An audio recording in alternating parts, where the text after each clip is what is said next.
So you're after a Hyundai i30, but you want it to look a bit more coupe-like and you want to have a bigger boot. Well, you're in luck. I'm joined by the brand new i30 Fastback, but what is it like? Let's find out.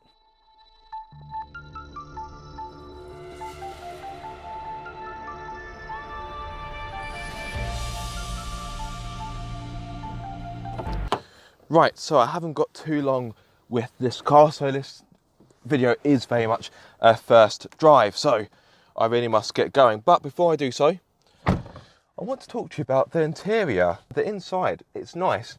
Okay, it's not the most exciting, but a soft touch dashboard, nice leather steering wheel. These seats are also very nice to sit in, and they feel quite low down in the car, which helps to give this car a sportier aspect. Anyway, like I say, I need to get going, so let's hit the road. So power for this car is supplied by a 1.4 litre turbocharged petrol engine, which has 138 brake horsepower. This power is mated to a 7-speed DCT automatic gearbox. It also has 242 Newton meters of torque, and you'll hit 62 miles per hour in 9.5 seconds and continue to a top speed of 126 miles per hour. Now, if that's not quite fast enough for you, there will be an N version coming, so be sure to look out for that when it arrives. Now, if you're looking for other engines in the i30 Fastback, I'm afraid you won't be spoilt for choice. As well as the 1.4 litre petrol I'm testing here, you can also have a turbocharged 1 litre petrol, which offers 118 brake horsepower. If you're looking for diesel, I'm afraid you're out of luck, as there are no diesel engines available for the i30 Fastback. The 1.4 litre turbocharged petrol can either be mated with a 6-speed manual gearbox or a 7-speed automatic DCT, as I have here. In regard to the 1 litre, that's only available with a 6-speed manual. This car also has different driving modes, so at the moment I've got it in normal, but you've also got sport and you've also got eco. Let's leave it in sport, that'll do us nicely. So as soon as I put it in sport, the car feels more eager, the steering has got a bit heavier as well, and this car feels like it's ready to go, which is just as well as we've hit national speed limit. A little bit of delay from the automatic gearbox there, but it feels pretty good. It is holding on to gears a little bit longer, of course, because I have got it in sport mode. Okay, in sport mode, I will say it does hold on to the gears a little bit too long. You kind of rev the car out and you want it to change, but there is a slight delay. Right, so let's take control of the gears myself and see what's what. Slow down so I can give the car a better chance of accelerating. Slow it down to about 30. Right, pop it into third and foot down. Into fourth, pretty smooth change. Into fifth. It's not a bad gearbox, you know. Me personally, I would rather have a manual gearbox, but that's personal choice, of course. Now, although this car is based on the hatchback, the chassis is a little bit different. This car is a little bit lower and it's also a little bit stiffer as well, to make it a bit more dynamic compared to its hatchback sibling. What I will say is this car rides quite nicely. The car can be a little bit bouncy when you hit undulations, but it does compose itself quite nicely and pretty quickly. But it soaks up the bumps lovely. Got pretty decent grip as well. On the brakes hard. Yeah, that was quite fast through there. Little bit of understeer, but other than that, I was quite impressed by that. Got a little bit of lean as well, but this car is pretty dynamic in the corners. The seats could be maybe a little bit more supportive, but they are comfortable. They do hold me in place quite nicely. I won't lie, the steering hasn't got masses of feedback, but it's well weighted, particularly when you put it into sport mode.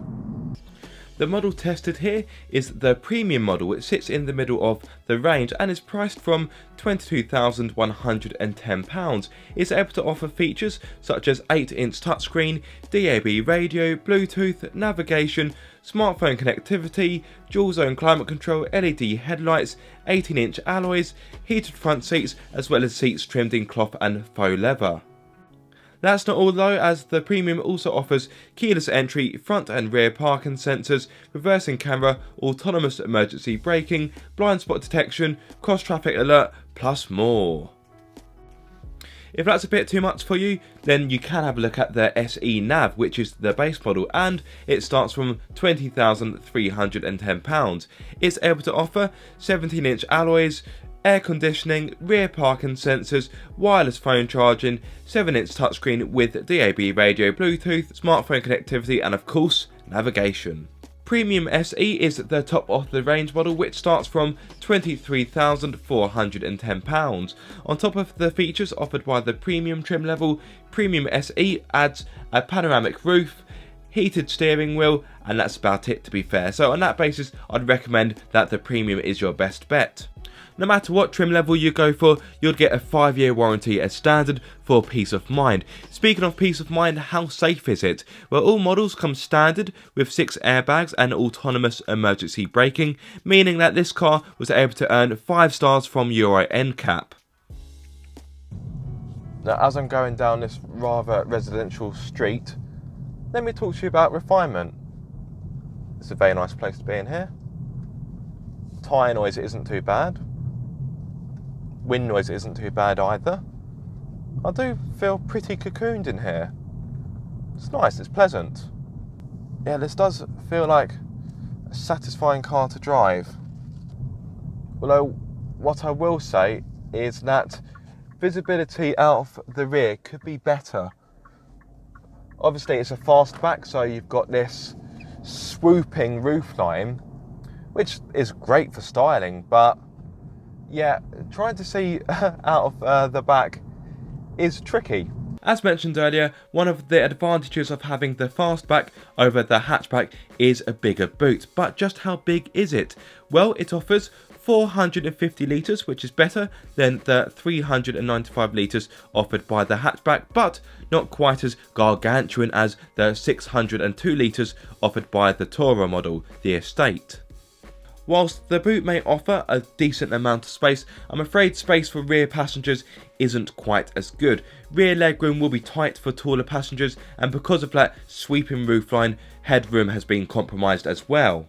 Thankfully, space in the front is a fair bit better, plus there's a lot of cubby holes as well. The door bins are of a good size, you've got decent cubby holes in the middle, a little stowaway where you've also got a wireless phone charging pad, and the glove box is also of a decent size. Now, I've driven it in sport mode, which is pretty good, but what about normal mode? Well, of course, the car becomes a bit more civilised, it's more docile, and it's quite a relaxed driving sensation. I can imagine this car being very easy to drive over long distance. So if you're looking for a sporty-ish coupe, a sleek coupe to drive long distance, this could well be for you. Now, of course, you may be more interested in a diesel engine, of course, but this 1.4, it's not bad at all. It's not like it's going to be a real gas guzzler, is it? Now let's touch upon fuel economy. So if you go for the 1.4 litre turbocharged petrol, you can get up to 51.4 mpg on a combined run if you go for the 6-speed manual, or if you go for the automatic, you can get a slightly improved 52.3 mpg. But if you're looking for the most frugal engine, then take a look at the 1 litre, as that's able to offer up to 54.3 miles to the gallon on a combined run. In regards to CO2 emissions, the 1 litre emits 120 grams per kilometre of CO2, meaning you'll pay £165 for the first year of VED. In regards to the 1.4, if you go for the manual, it will emit 129 grams per kilometre of CO2, and if you go for the automatic, that's 125 grams per kilometre of CO2, meaning you'll pay £165 for the first year of VED for both. It is worth noting that the fuel economy and CO2 emissions do vary depending on which alloys you go for. When you're not accelerating and when you're simply cruising, you can't even hear the engine. Is it still on? Oh yes, just checking. Now on my short drive of this car, I would say it feels competent. It feels well put together. It's got a nice interior. It's nice to drive. Now I would need to spend longer with this car to give you a full comprehensive verdict, but on my initial drive, I have to say I'm pretty impressed.